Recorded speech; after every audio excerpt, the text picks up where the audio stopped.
नमस्कार, बहुत स्वागत है आपका इंडिया टीवी के यूट्यूब डिजिटल लाइव प्लेटफॉर्म पर। आपके साथ मैं हूं ज्योत्सना पाटनी। आपने आज ही खबर सुनी होगी कि अमेरिका का जो बॉम्बर 52 प्लेन है वो हादसे का शिकार हो गया और कैसे उसमें जो क्रू मेंबर्स थे किसी को बचाया नहीं जा सका, सभी के प्लेन क्रैश के साथ ही मौत की खबरें सामने आई हैं। लेकिन इसी तरह की एक खबर रशिया से भी दरअसल सामने आई, खासकर रशिया का वो साइबेरियन क्षेत्र जो बड़ा ठंडा इलाका माना जाता है, ऊपरी क्षेत्र है वो रशिया का। वहाँ पर भी 15 जून को 222 M3 ये जो बॉम्बर विमान है इनका, जिसकी खासियत के बारे में भी हम बात करेंगे, ये दरअसल इरकुत्स्क क्षेत्र में दुर्घटना का शिकार हो गया।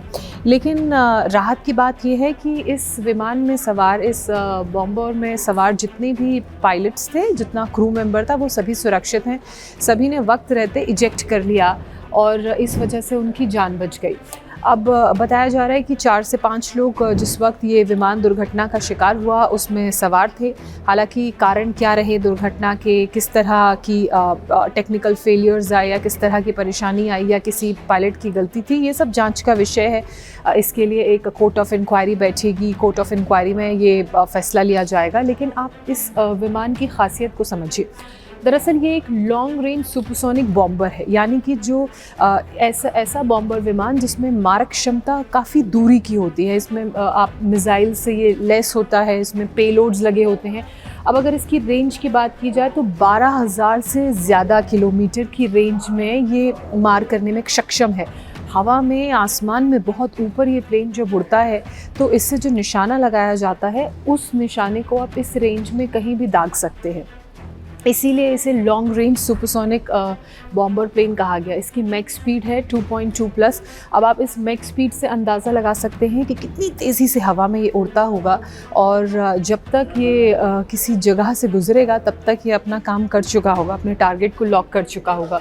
पेलोड की कैपेसिटी इसकी 40,000 किलोग्राम से ज़्यादा है। मतलब ये जो विमान है सुपरसोनिक बॉम्बर प्लेन, ये अपने साथ 40,000 से ज़्यादा वज़न का पेलोड ले जा सकता है और जो स्टेल्थ वेपन्स हैं उन्हें कैरी करने में भी ये विमान सक्षम है। इसलिए जब हम USSR यानी कि जो सोवियत रशिया था उसकी बात करते हैं तो उस वक्त ये बहुत ही इम्पॉर्टेंट बॉम्बर प्लेन्स में गिना जाता था।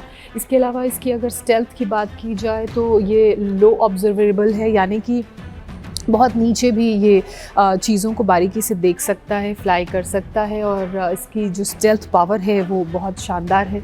अब बताया जा रहा है कि जिस वक्त ये विमान हादसे का शिकार हुआ, ये सुपरसोनिक बॉम्बर, तो उस वक्त 4 क्रू मेंबर्स जाहिर सी बात है इस प्लेन में मौजूद थे, पायलट, को पायलट और उनके साथ बाकी 2 क्रू मेंबर्स।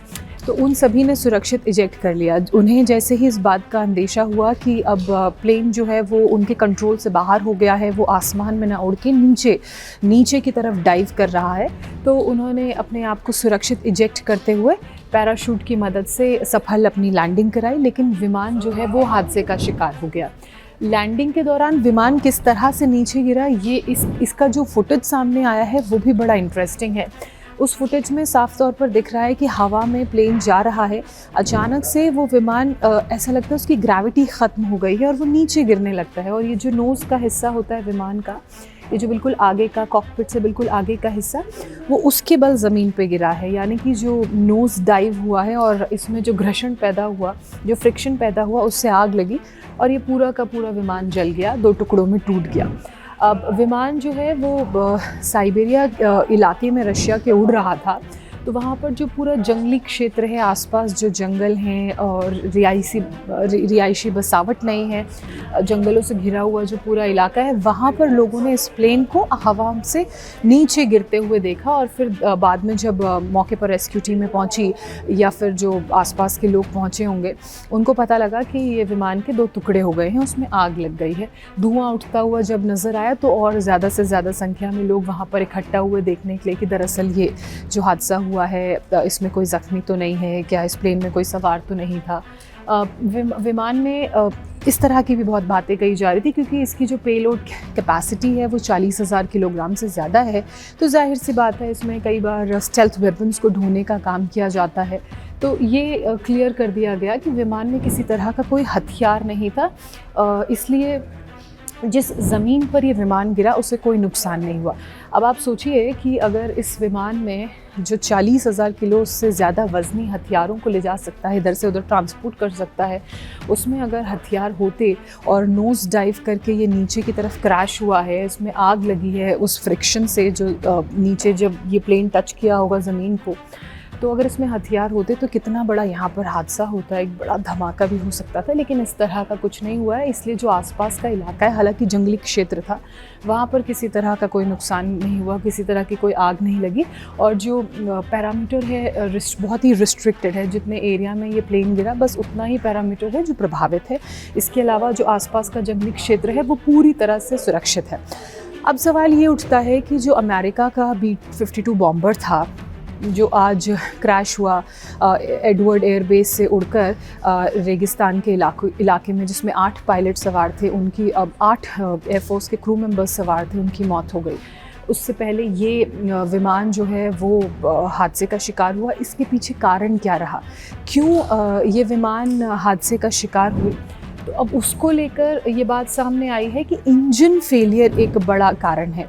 अब इंजन में किस तरह का फेलियर हुआ ये जांच का विषय है। इसका ब्लैक बॉक्स रिट्रीव किया जाएगा, कॉन्वर्सेशन को सुना जाएगा और जो भी वहाँ से मलबे से चीज़ें मिलती हैं उनमें से जो भी रिट्रीव हो सकेगी उन्हें रिट्रीव करके ये पता लगाने की कोशिश की जाएगी कि दरअसल ये जो विमान हादसे का शिकार हुआ ये क्यों हुआ, जो टेक्निकल फॉल्ट्स हैं, फेलियर्स हैं, वो किस लेवल पर हैं और क्या उन्हें आगे रेक्टिफाई किया जा सकता है ताकि इस तरह के बाकी विमान हादसे का शिकार ना हो। इसको लेकर भी प्रोबेबिलिटी है, संभावना है कि ये एक कारण हो सकता है, लेकिन वही जांच के बाद ही क्लैरिटी मिल पाएगी कि दरअसल क्या वाकई टेक्निकल फेलियर था या कुछ मैनुअल फेलियर था या किसी तरह की कोई दिक्कत थी।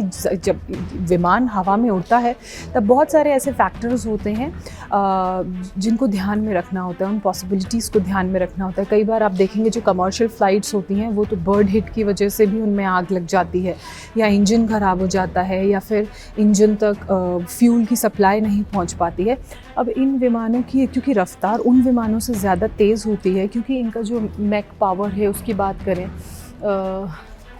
आप यहाँ पे देख रहे हैं स्पीड की बात करें तो वो स्पीड बहुत ज़्यादा होती है, तो ऐसे में वो प्रोबेबिलिटीज़ कम तो ज़रूर हो जाती हैं लेकिन फिर भी उन प्रोबेबिलिटी से बचा नहीं जा सकता है। तो ऐसे में ये सब जांच होगी, जांच के बाद ही क्लैरिटी मिल पाएगी कि दरअसल टेक्निकल फेलियर की वजह से हादसा हुआ था या हादसे के पीछे कुछ और कारण है।